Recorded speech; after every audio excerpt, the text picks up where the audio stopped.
We are now walking south on Shevti Yisrael Street. Shevti Yisrael in Hebrew means the tribes of Israel. And Haim Bar Lev boulevard is behind us. We spoke about the Haim Bar Lev boulevard in a previous video.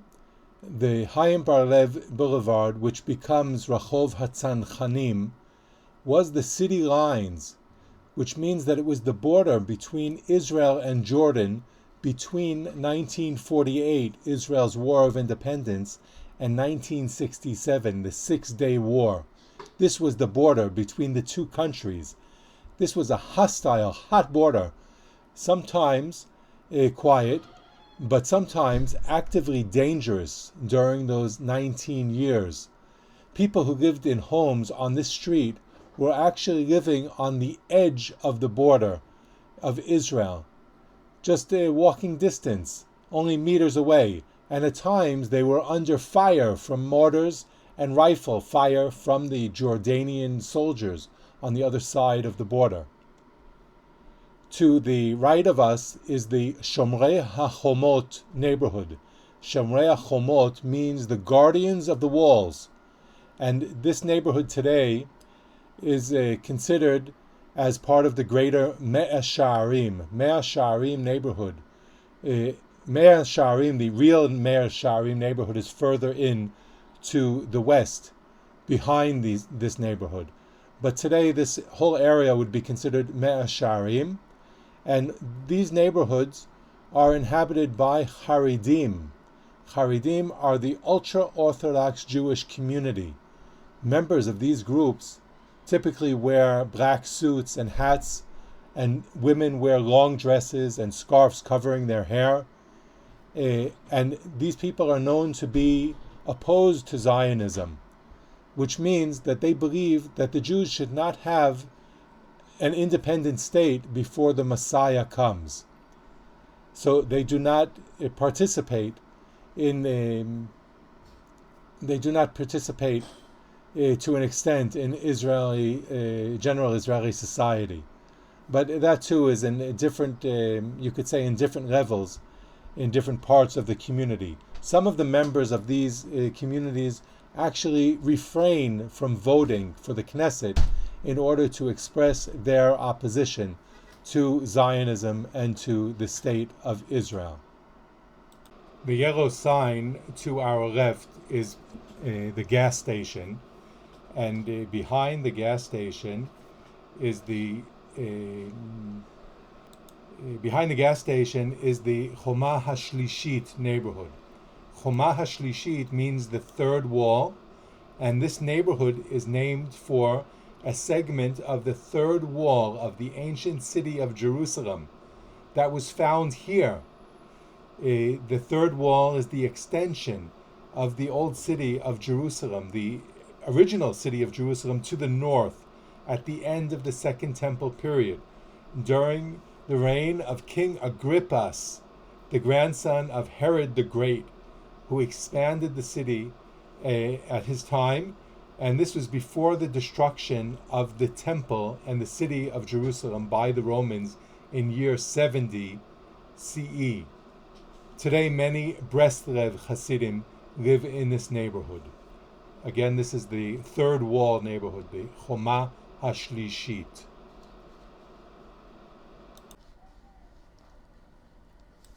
I will just mention briefly that we're passing by Mea Shearim Street, and we are passing by the Italian hospital. The Italian hospital is a fascinating story. It's in the Morasha or Musrara neighborhood, on the corner of Shevti Yisrael. It's this amazing building here. To our in front of us, it looks like a Gothic church. In the middle actually was the church, the chapel, and either side are the buildings of the hospital. This hospital was built by the Italian government beginning in 1910, about 7 years before World War I, and it was a period where the European countries wanted to put a foothold in Jerusalem. It was towards the end of the Ottoman Empire's control of the Holy Land, and the Christian countries took advantage of geopolitical changes that took place towards the end of the Ottoman Empire. There were different wars that took place. I won't go into detail on this talk, but on a different tours I'll speak more about that period and how the Christian nations pushed a foothold into Jerusalem. And they did so through missionary work, Christian missionary work, and through establishing hospitals. And at times the two were interconnected. So here the Italian hospital that was financed by the Italian government, but the nurses in the hospital were Christian nuns, and they had a hard time establishing this hospital because of different wars that took place following 1910. There was actually a war between the Italians and the Turks, and so the Turks needed to vacate. This building is also one of the remarkable buildings that was built by the Italian architect Antonio Barluzzi. And touring in Israel, we must speak about Antonio Barluzzi at many different locations because of the very special churches and chapels that he built in different locations. But now, as we've turned and we're walking up Rechov HaNevi'im, and we can see to our right Binyan Lev Ram, which is the headquarters for Israel's Ministry of Education. And it's actually the Italian hospital was incorporated into this compound, or the other way around. Israel's Ministry of Education was based in the Italian hospital, which was ultimately purchased by the state of Israel from the Italian government, and later this whole new complex was built alongside it. This complex, or this area, in Israel's War of Independence in 1948, as I mentioned earlier, this whole area was really on the border between the Israeli forces and the Jordanian forces, and this area was like a front line base for the Israeli army. And the building, the hospital and the church suffered some severe damage from rocket fire from the Jordanian side. And that is what led eventually to the sale of the building to the state of Israel. Now we're passing by a building that belongs to the Ethiopian Monastery, and if we look at this building, we can see signs, mosaic signs on the building that have scriptures written in the Ethiopian text. There's so much to see on Rechov HaNevi'im, the road of the prophets.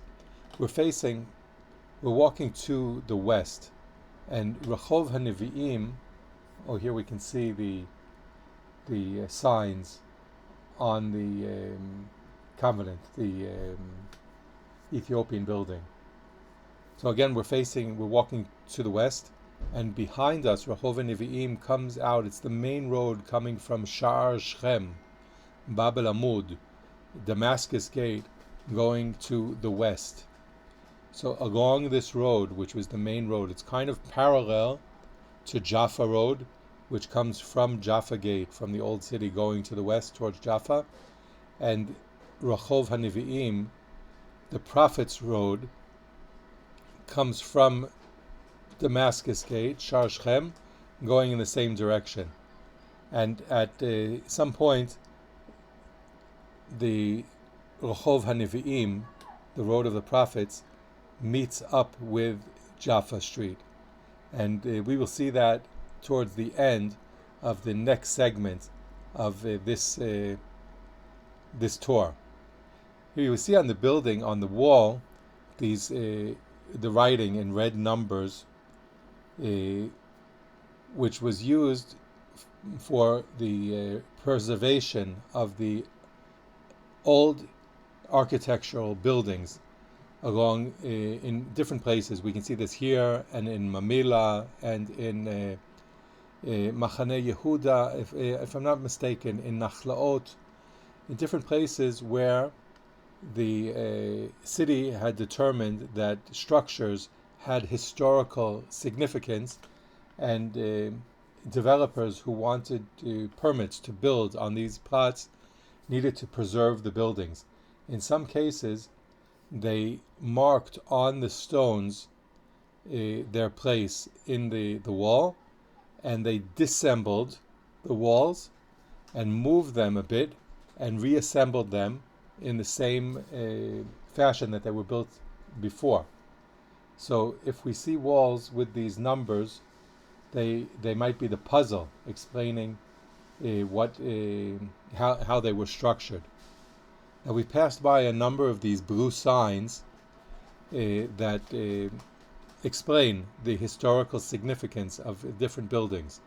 Along Rechov HaNevi'im, the road of the prophets, there were many hospitals that were built towards the end of the 19th century and in the beginning of the 20th century. We already spoke about the Italian hospital, but there are other hospitals that were built along this road. Many of these hospitals were built by Christian nations, and this was a part of their effort, as we said, to put a foothold into the holy city, into Jerusalem, by building hospitals that were meant to provide medical services to the local population, but also for the pilgrims, the Christian pilgrims who were coming into Jerusalem under the protection of these different nations. The building to the building in front of us, the building to on the left side, is the Optical Center, which is a non-for-profit organization that provides glasses for people, for needy people. And the building in front of us to the right was the first American embassy in Jerusalem. Today, that fact is not known by many people.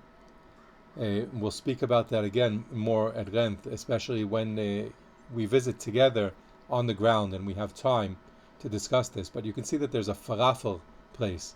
There's a Yemenite, Taimani falafel place, and this building and this intersection, I think, is most famous today, known for the falafel place over here. There's like no parking here at all. There's nowhere to stop your car, but the little closet falafel place is very popular because they have very, very good falafel. Here to our left, we can see the wall and the gate, the fence, and if we look closely, we can see the name of this institution. Historically, this was the Rothschild Hospital, which was originally established in the old city of Jerusalem.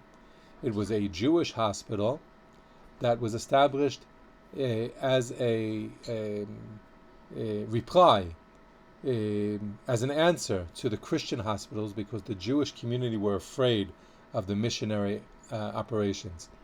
Okay, we're coming to the end of this segment of the tour. Tune in to the next segment. Shalom.